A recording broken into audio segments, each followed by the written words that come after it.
Hi everyone, welcome to my YouTube channel. I'm your Korean vegan chef Jay, and today we're going to be making a mung bean pancakes, which is all in Korean it's called Bindae. So what you're going to need to do is they sell these peeled mung beans in Asian grocery store, and you want to get the peeled ones because if you get the ones with the peel, it'll turn your pancake kind of like greenish color. It still tastes good, but traditionally it's supposed to be made with peeled mung beans. So the mung bean, like one of the health benefits of mung bean is that, well, mung bean and lentils are in the same family, and they are high in fiber and protein. It helps you regulate your blood pressure, so it's good for people who have heart conditions, I guess. And it also helps prevent clogged arteries. So eating a lot of mung bean and lentil is good for you. So what we need to do is soak about 2 cups of peeled mung bean, and about 3/4 cup of sweet rice. So sometimes they're also called mochi rice. Koreans call it chapsal, which means sweet rice. So we're gonna put it into a large bowl, and we're going to soak it with about 5 cups of water. We have 2 cups of peeled mung beans and 3/4 cups of the sweet rice in here. And what we need to do is let it soak for about 2 to 3 hours minimum at room temperature, or overnight in the refrigerator is the best, because the mung beans will kind of like absorb all that water along with the rice, and it's gonna make it a lot easier for us to puree. And also the hydration also lets you calculate the water more accurately. Because if you have beans that are less soaked and you try to puree it, it may look like it's done, but then while you're frying the pancake, it'll keep absorbing water, so you have to add more and more water. And so it's better to soak it and make sure they're fully hydrated before we go on. Okay? So let's get started. So while the beans are soaking, we're gonna get our kimchi. This kimchi has been fermenting for a while, so it's almost close to what Koreans say 묵은지. 묵은지 means it's so sour. Like, that's the purpose of making the kimchi into 묵은지. It's for cooking purposes. You don't really want to eat this raw unless if you really like the sour flavor. So what I'm doing is just squeezing most of the liquid out.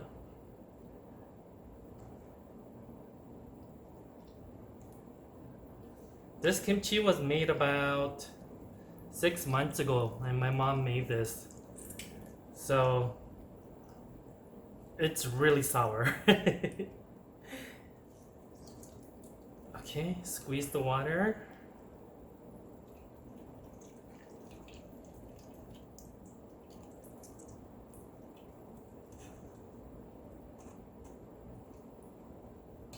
I'm gonna discard the liquid. So you're gonna take the kimchi. These have the core still left on it, so I'm gonna take that out, so that they're gonna separate on me and it's not gonna be all clumped together.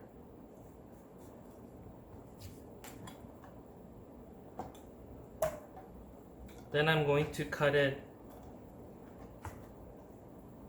lengthwise.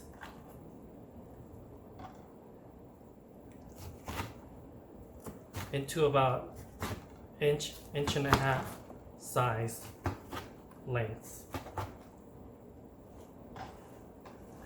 Then I'm going to dice these into also inch and a half size pieces. You can go finer if you want, but I like that. Like when I bite into the pancake, I like to taste the kimchi. So I want it to be kind of crunchy when you like bite into, because the pancake is gonna be soft, the texture wise, and on the inside. Outside will be crispy, but I want it to have also that kind of like chewy texture. I mean, crispy texture. So after we cut the kimchi, we're gonna need to cut some green onions. I have about 9 green onions here. I love green onions, so I'm putting a lot of it. If you don't like green onions, you can put less, but it really has to have the green onions in there. When you go to like the Korean supermarket, sometimes they will have these mung pancakes made and they sell it, and it's very expensive. They sell you like 2 pieces this big with like a piece of onion, green onion. They don't even put kimchi, very minimal kimchi. And then 1 thing of the bracken fern and a little piece of pepper. And that piece, like 2 pieces, you pay for like about $7 or $8. Very expensive. But when I have a craving while I'm shopping, I will buy it and eat it. So the onion pieces you're gonna cut into about 1 inch.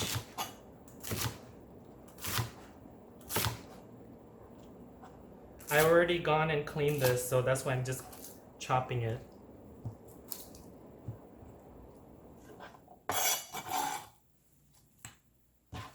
Okay, about 1 inch piece.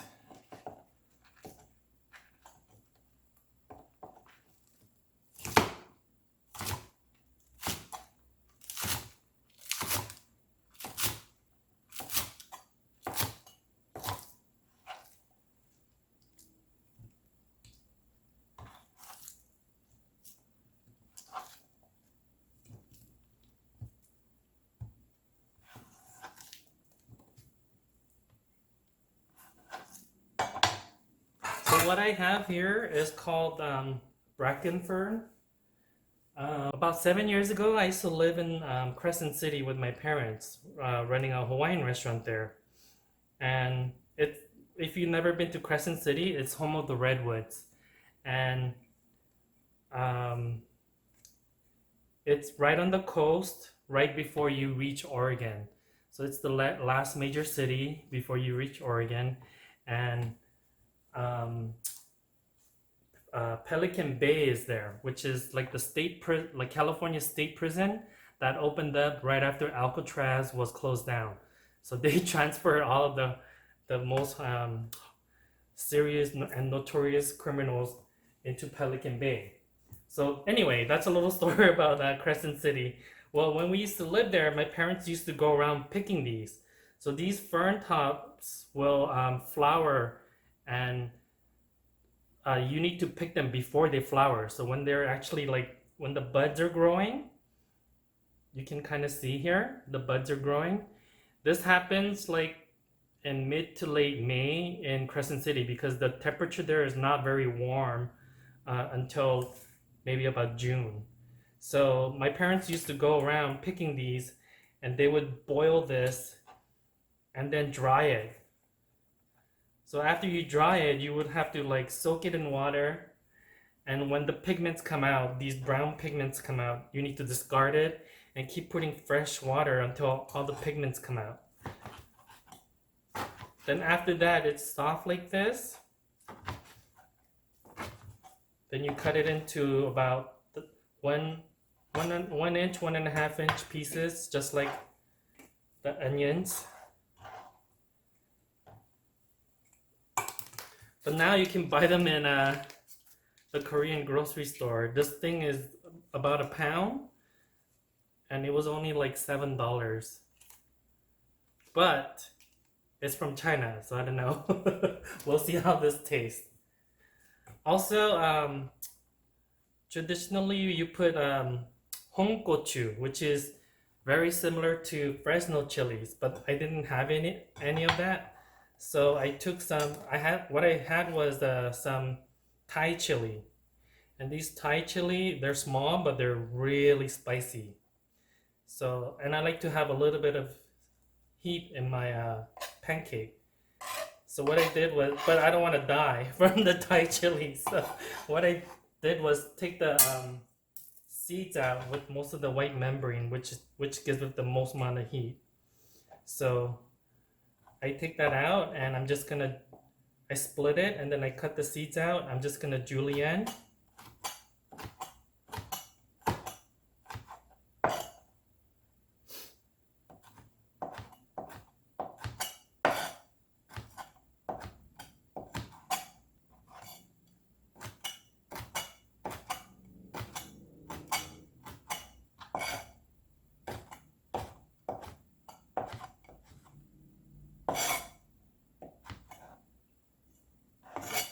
The peppers are done. Now don't touch your face or go to the bathroom because it's gonna hurt.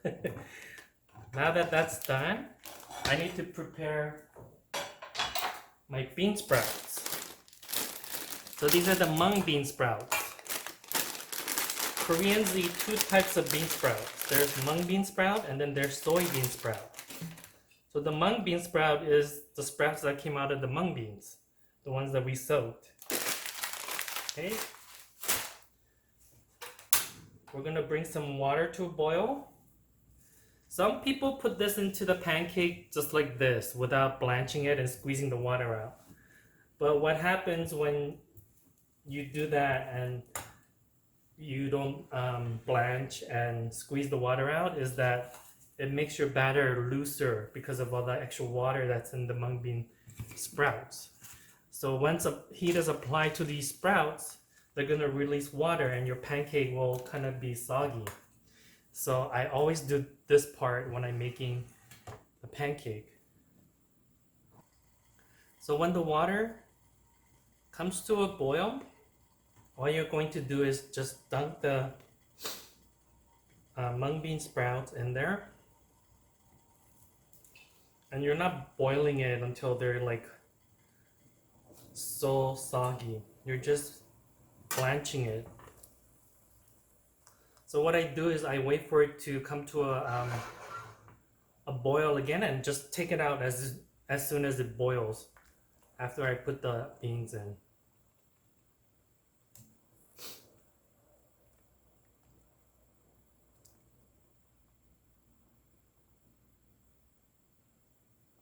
These are kind of on the thin side, so I'm gonna take it out before it boils.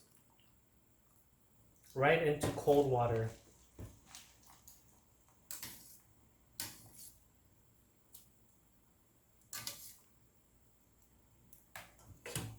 Okay.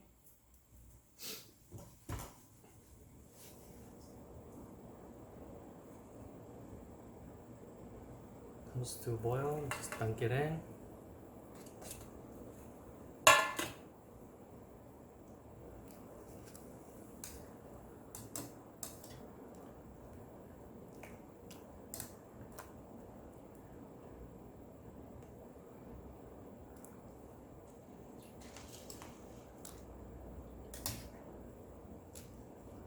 So after you blanch this and you shock it in ice water,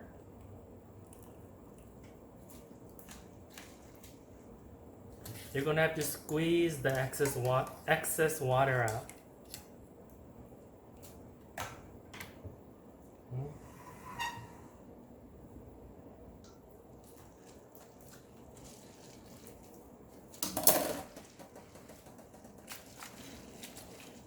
It doesn't have to get super cold. Just cold enough so that you can manage to squeeze the water out.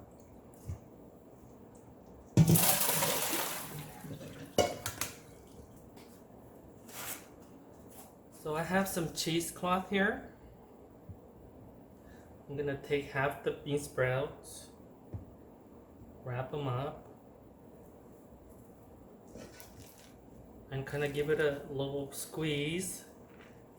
You're gonna feel some of the sprouts get crushed, and then what I like to do is kind of like evenly distribute this so that there's more surface area for you to squeeze out the water. So if you imagine if you didn't squeeze this water out, that's gonna end up in your batter when it's cooking. So it's gonna be soggy.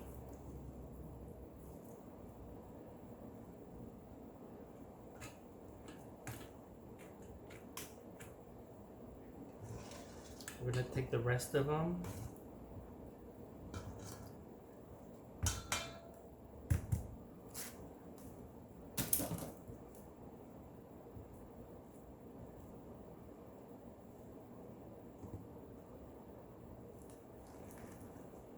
Okay.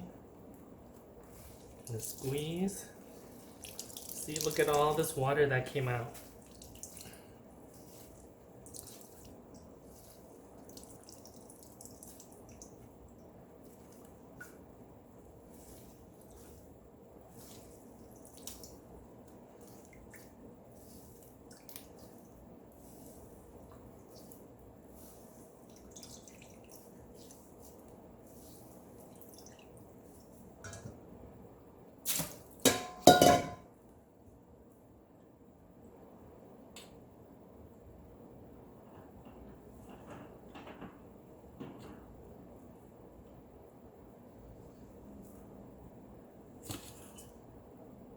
So our bean sprouts looks like this. Like if you eat it, it's still crunchy, but a lot of the liquid has been taken out of it.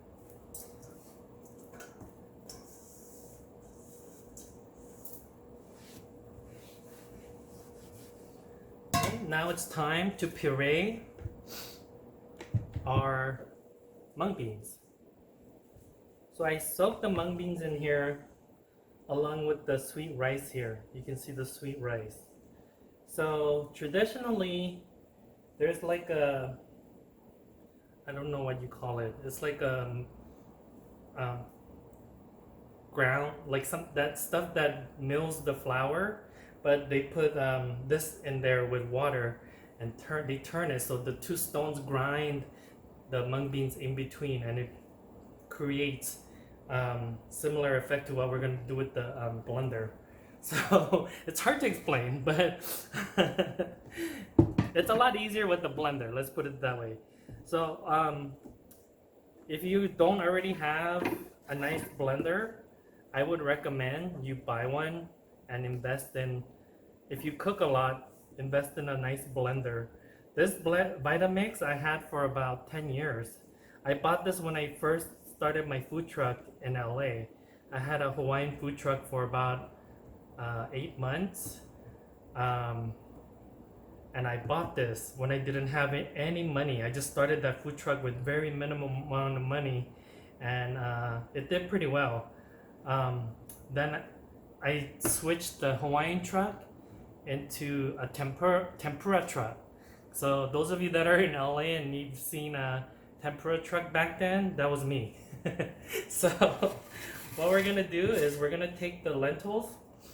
I put the sweet, when we're soaking the sweet rice along with the lentil, not lentil, the mung bean, I put it off to one side because I want to blend this in two parts.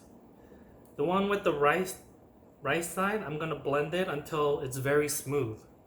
And then the one with just the mung bean, I'm going to leave little chunks in it, so that when you bite into the lentil pancake, you can tell that there's some like chewiness from the lentils also. Well, the Koreans call it shipgum, which means there's a little bite when you're chewing it. So I'm gonna put some liquid.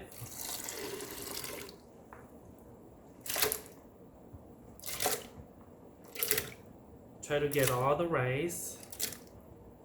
Again, if you don't have sweet rice, you can use the Carol's rice. Use what you have.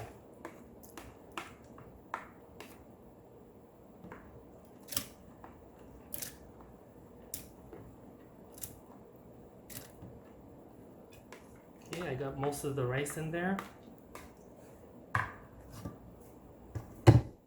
So the ones with the rice in it, I'm going to blend it on high until it's very smooth.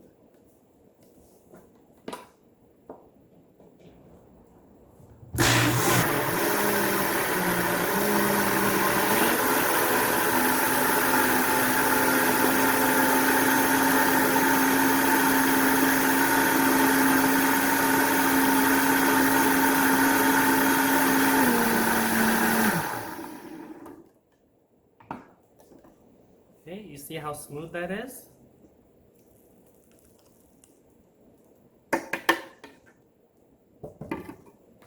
Then I'm gonna add the rest of the mung beans.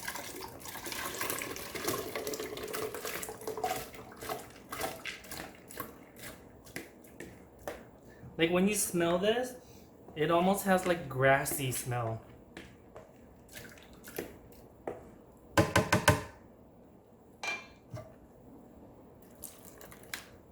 Look at all the beans. When I was growing up, we didn't have a lot, so you know, when I did cook at home, we try not to waste anything.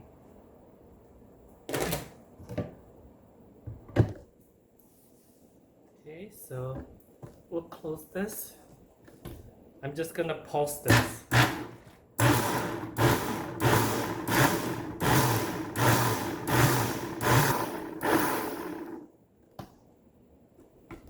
A little bit more.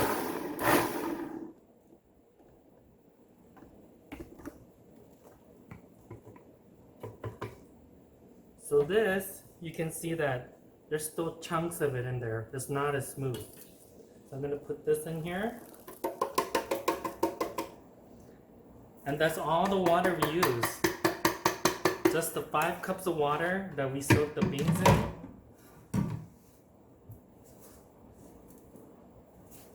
And we get this nice thick batter just from soaking the bean. Now, if you didn't squeeze this, all the water would come out and make this even looser. So we're gonna add the bean sprouts, the peppers, bracken, all of it. Bracken fern. So I have the kimchi and the green onions.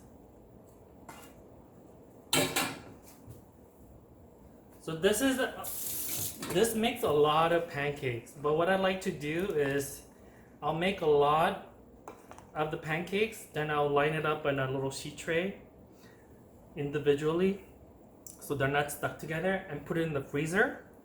And once they freeze, I'll put it in Ziploc bags. And then whenever I have a craving for this or don't want to really cook, I just take it out and put it into my convection toaster oven, and I just let it cook in there, and all the oil drips down and it gets nice and crispy all around. So whenever I make this, I think about the if you ever watched that Canadian sitcom called Kim's Convenience, there's an episode where there's a character named Janet. She's one of the daughters of one of the main characters. She has 2 roommates that she lives with. One Caucasian guy named Gerald and his girlfriend named Chelsea. So one day, Chelsea and Gerald bought these instant Bindae that comes frozen, and you just take it out and you heat it up. So they put it in a toaster and they toasted it, and then they were like saying, this looks so good. And then Janet happens to come out of her room and says, that does smell good. And then Chelsea and Gerald start putting maple syrup on it, and Janet is like, you don't eat it like that. And then she says, oh, I'll show you my mom's how my mom makes it.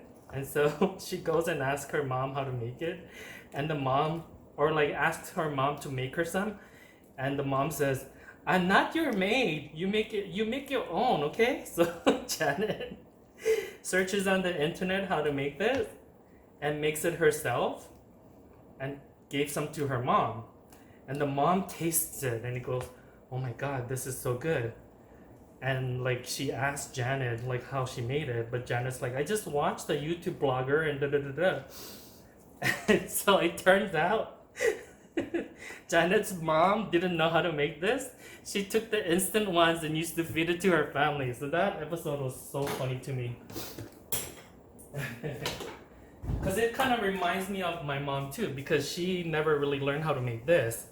And it's very time taking if you don't have modern convenience like the blender, you know? She used to do everything by hand. So that reminds me of my mom every time I watch that episode. Anyways, so once you mix this up, you're going to season it with salt. I also like to put a little bit of garlic powder. I would say about a tablespoon of garlic powder and about 1 tablespoon. This is a teaspoon, so 3 of us would make 1 tablespoon of kosher salt. So before you make a whole bunch of them, I would do a tester to make sure that there's enough salt in this. I think 1 tablespoon is not going to be enough. I'm going to put about 1.5 tablespoons.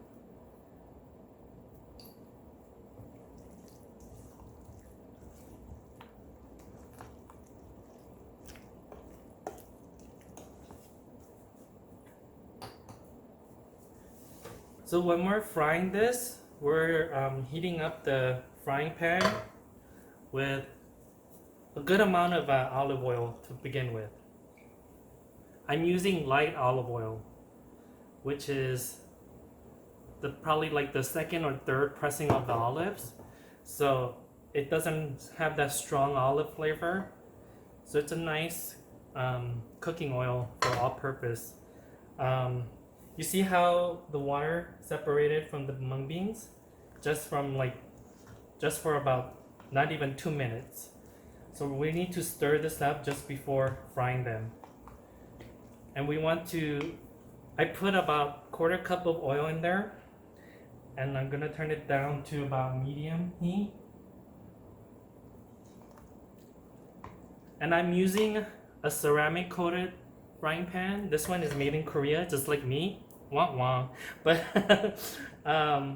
I threw out all my Teflon pans when I had the restaurant in Crescent City, the Hawaiian restaurant. When I was making rice and I didn't want to mix old rice with the new rice in the warmer, I decided to make the toasted rice. Well, in Korean culture, I don't know if people still do this or not, but when we used to make rice in like big cast iron pots in the country over like coal, there used to be, the bottom of the pot used to have this toasted, almost burnt rice, and then you either pour water in it and then you make like a aperitif, I guess, with to help you digest at the end of the meal. You drink that and kind of eat the rice also, or you eat the rice as a snack. And so I wanted to make that at the restaurant, and all I did was put the leftover rice and a little bit of water to kind of making rice, and then not a lot of water so that it just kind of like evens out, and it got toasty. And when I tasted it, it had this like spiciness, but it's not any kind of spicy that is natural. It tasted like chemical spicy. So I looked it up and why that happens. So when Teflon gets heated up, it releases chemicals. And that's really, like, it's very toxic. And that's, if you consume a lot of that, you will get cancer pretty much. So after that, I just tossed all my Teflon pans out and I bought ceramic coated pan like this. So I'm just gonna test this to see if there's enough salt in here.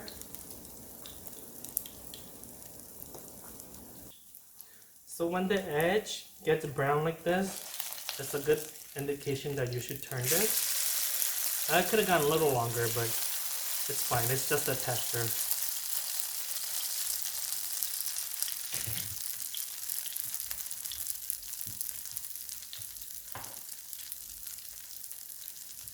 turn it up just a little bit. Some people make it a little less seasoned, not as much salt, so that they can serve it with like a dipping sauce. But since I like to snack on these, what I like to do is make a lot of it. Then I put it in a sheet tray like this and put it in the freezer. And once they're frozen, I put them in a Ziploc bag and just keep it in the freezer. When I feel like it, or I don't want to cook, I take it out and put it into the toaster oven, the convection toaster oven. And then it gets it nice and toasty on the outside and crispy, and all the fat drips down, and I eat that as a snack. And I don't really want to make dipping sauce for it, so I make it nicely seasoned, so I don't have to eat it with a sauce.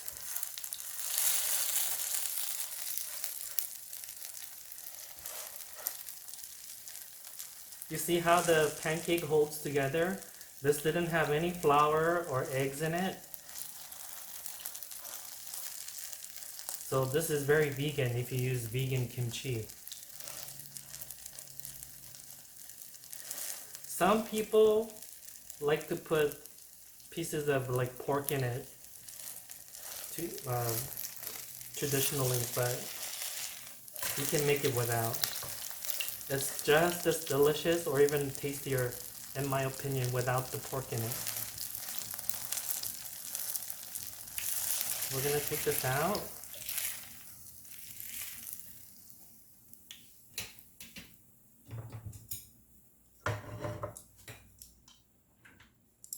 I'm gonna taste it.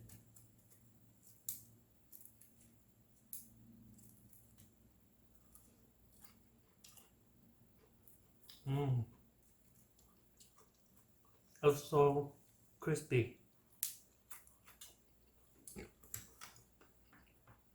I think we're good on the salt.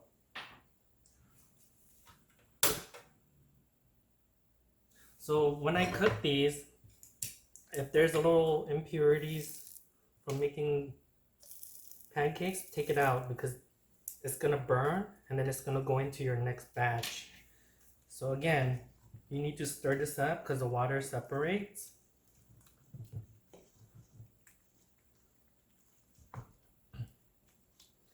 And I just put 1 spoonful.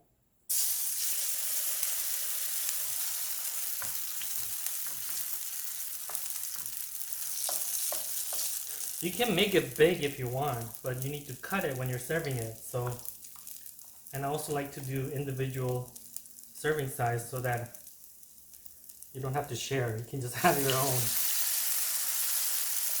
You can cut 3 in a pot if you want.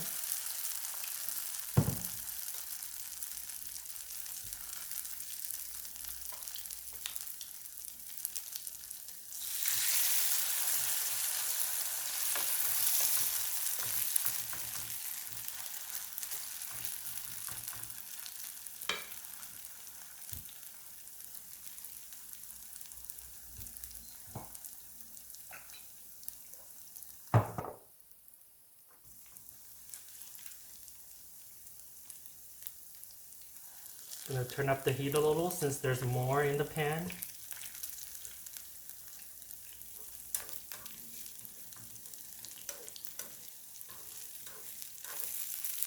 And if it doesn't look pretty when you first put it in there, you can always reshape it, make it nice and round. The onions stuck here, you just move the onions.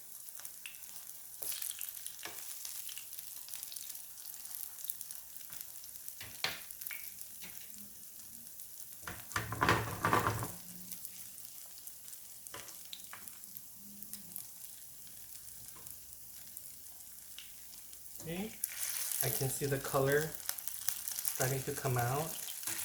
And I'm also going to move the pancake around. It seems to be hotter back there. That's where the hot spot is. While that's cooking, I'm going to have a little more.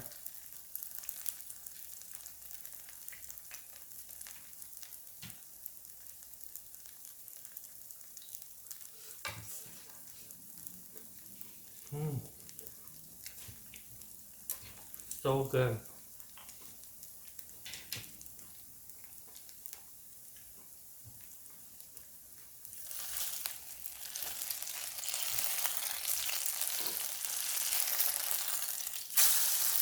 So in this recipe, I had about 3 heads of kimchi, 3/4 that's been quartered. So it was at 3/4 of a head. And when I diced it up, it was close to about 3 cups of kimchi. That's the color you want, nice golden color.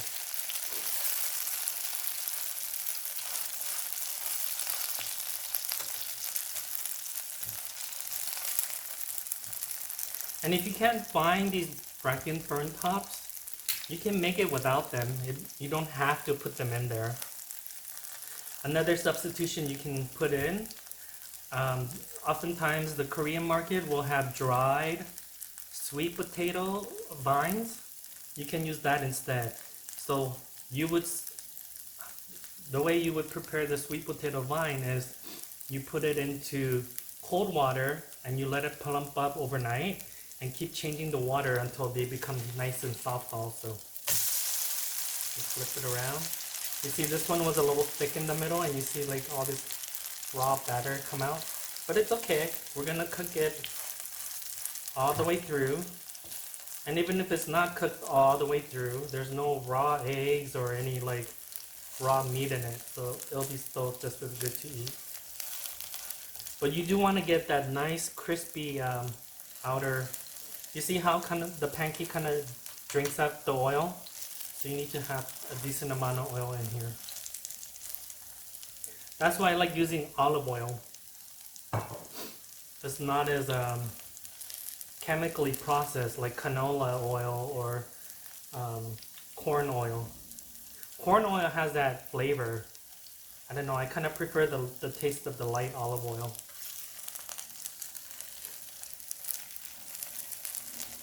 Plus I believe the olive oil has more omega-3 fats. Get it nice and golden.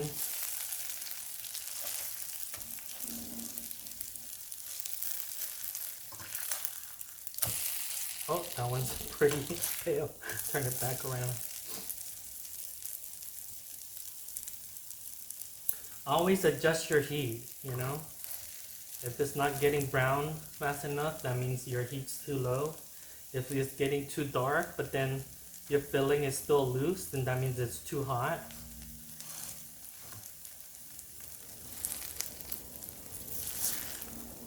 So once that's done, I'm gonna put it on my wire rack. Any extra oil will drip down and it will still remain crispy because the steam will, like if you put this on a paper towel lined plate, the steam will just kind of like go into itself so that it'll get soggy.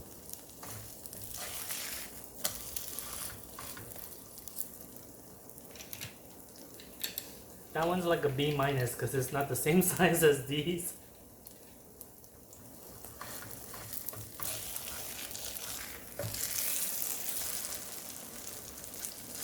Nonetheless, it will taste just as great.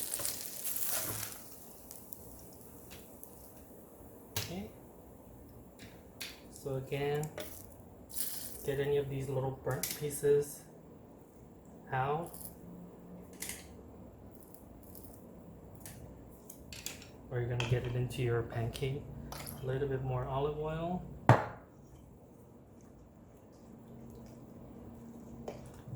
Always mix your mixture because the mung bean kind of like separates from the water.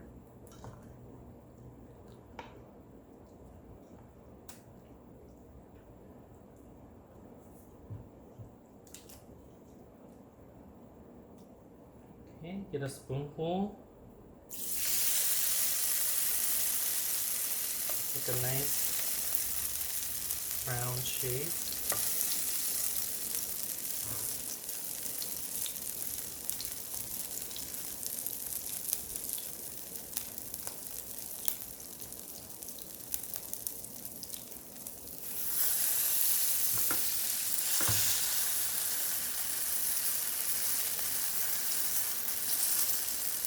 If you see that there's no green onion, you just go ahead and put some.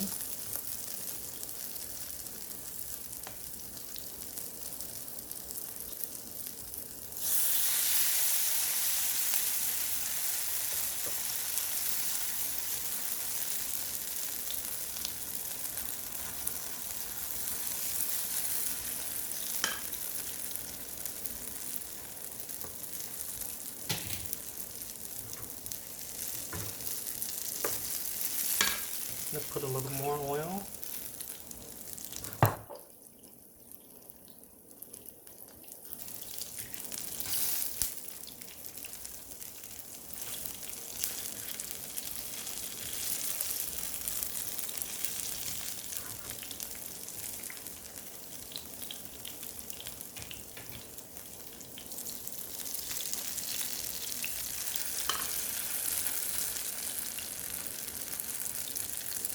Okay, so I'll come back when I finish cooking all of it, which will be a little while.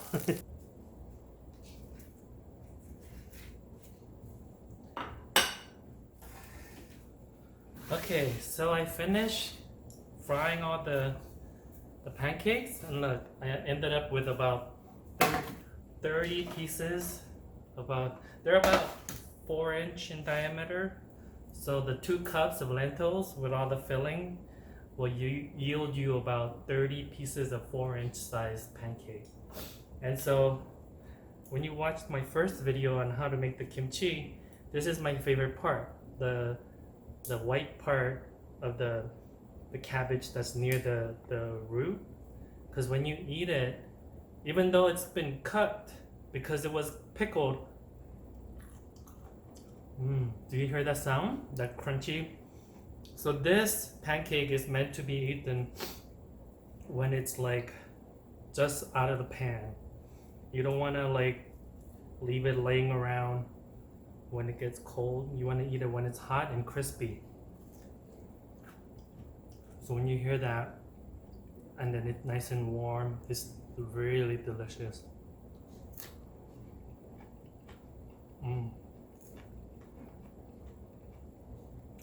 Even though I put Thai chili in here because I took the seed and the white part most of the capsaicin is in the seed and the white part of the chili, the membrane on the inside. So it's not that spicy. It gives it a little bit of heat, but you know, use what you have in the refrigerator. But this is very delicious.